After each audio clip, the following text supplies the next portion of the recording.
What if everything about you, your life path, your health, even your thoughts, was decided before you took your first breath? This could happen if your ancestors were fixated on keeping their family bloodline pure. For hundreds of years, royal families worldwide made a frightening deal. They risked their family's health through genetics to gain political strength. The outcome: minds were broken, bodies suffered, and family histories became incredibly twisted and complex.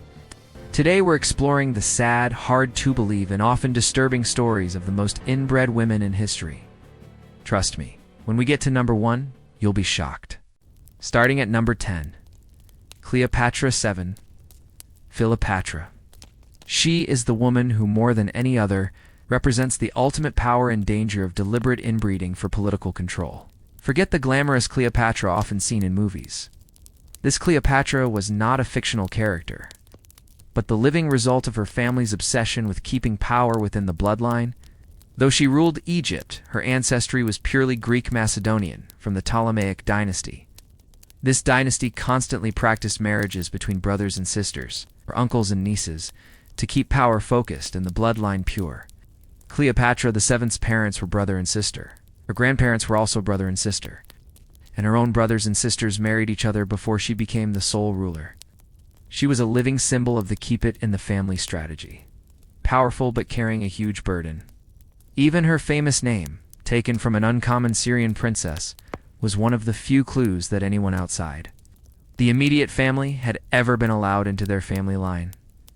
Cleopatra VII wasn't just a queen.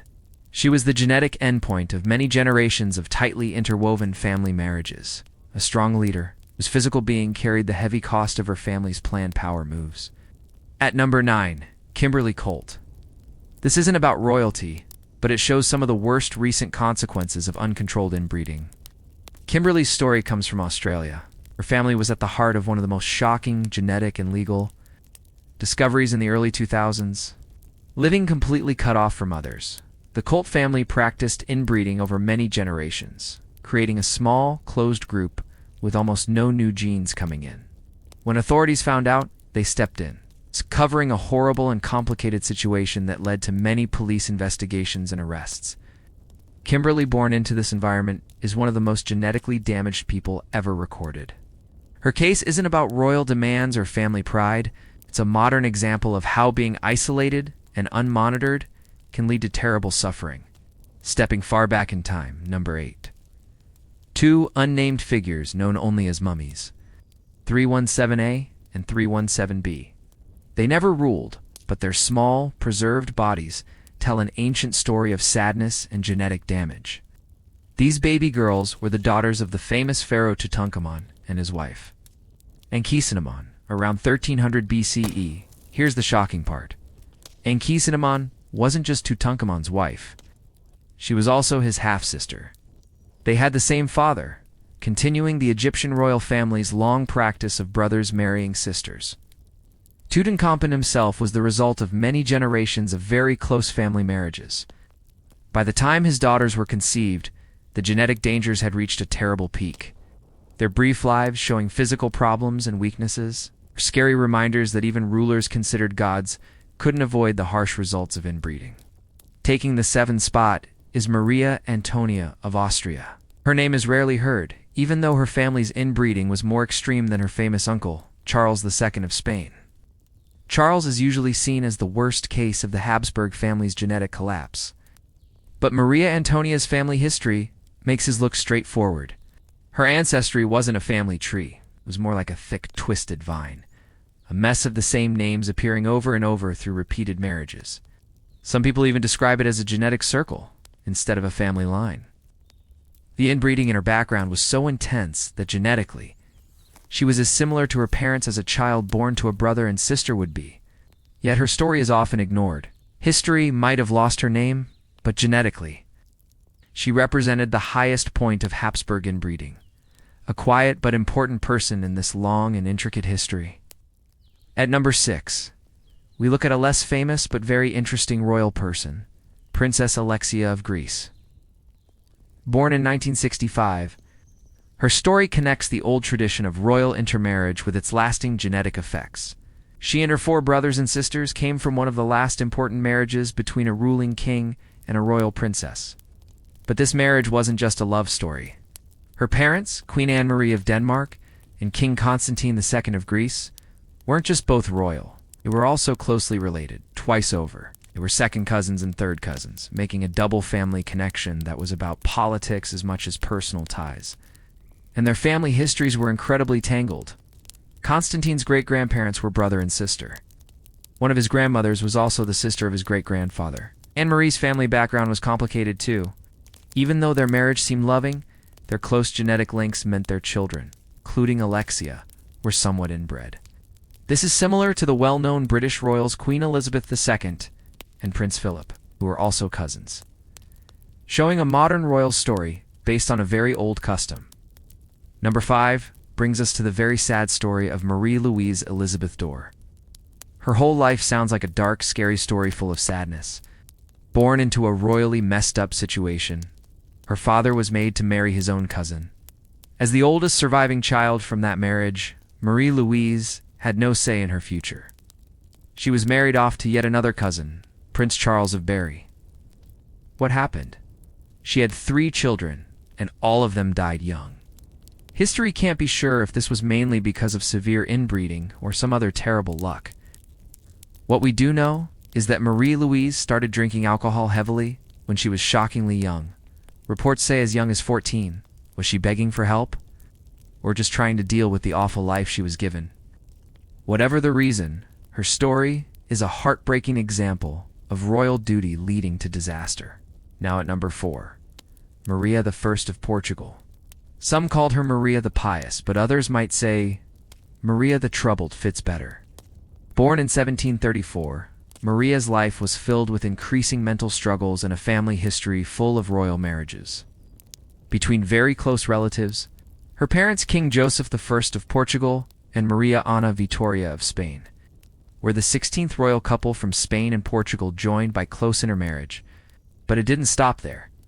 Maria herself, feeling pressured to continue the royal family line, made a choice that defined her story. She married her own uncle. The consequences were as awful as you might expect. Half of her children died. It's probably largely because of genetic problems caused by inbreeding. As she got older, Maria's mental health got worse, until she was considered unable to rule anymore. Her story is about royalty destroyed, not by battles or uprisings, but by the hidden damage of repeated genetic patterns.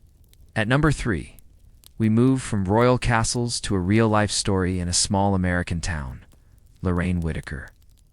Her story shows that the terrible effects of extreme inbreeding aren't just from long ago, they are still happening today.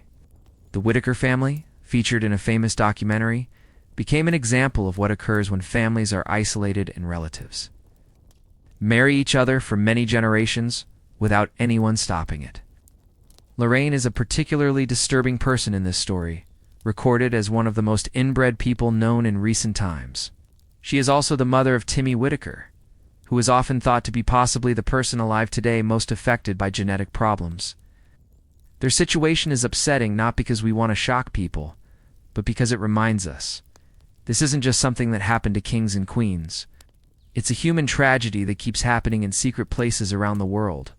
At number 2, Marie-Louise of Austria. She was born into one of Europe's most heavily inbred royal families. Her parents were double first cousins, meaning they shared the same 2 sets of grandparents. In her family, marrying cousins was normal, not unusual. Sadly, death was common. Out of 12 children, only 7 grew up to be adults. The amount of inbreeding in her family history is amazing. Genetically, Marie-Louise had only 4 unique great-grandparents. That's half the usual number. This level of genetic repetition is something scientists today usually only find in very small cut-off communities. When she was 18, Marie-Louise was given in marriage to Napoleon Bonaparte, who had been her father's enemy. This was a political move, an effort to make peace, and a planned way to get Napoleon a son to inherit his power. For Marie-Louise, it meant carrying the huge responsibility of an empire on her very young shoulders. And now, number 1, Isabella II of Spain. She was queen from 1833 to 1868. Her life was undefined by royal splendor, but by the terrible price, paid after many generations of relatives marrying each other. Born in 1830, her birth as a girl was surprisingly celebrated, because her father had desperately wanted a son for so long. But the happiness was short-lived. Right from the start, people quietly worried about Isabella's health and her sister's too. This worry makes sense. Isabella was born because her uncle married his niece. It gets even more complicated. Her grandparents on her mother's side were also her great-grandparents on her father's side. A real maze of family connections. When she was only 16, Isabella was forced to marry her double second cousin.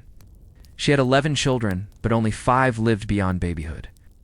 Things get more complex here. Many experts think her husband wasn't the father of any of those 5 surviving children. Their marriage was probably difficult, partly because of personal issues and perhaps unspoken secrets about who her husband really was. Eventually, Isabella lost her position as queen. But her story is still remembered as one overshadowed by her family's genetic problems caused by inbreeding.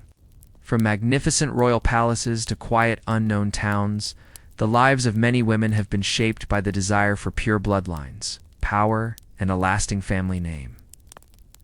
Some wore crowns. Others lived far from the spotlight. But all were pulled into a world where their value was tied to their heritage and the children they could bear. Their stories are filled with sadness, strength, and surprising truths, reminding us that history isn't just written through kings, battles, or politics. It's also shaped by the quiet but powerful forces of biology, family, and the pressure to continue a bloodline.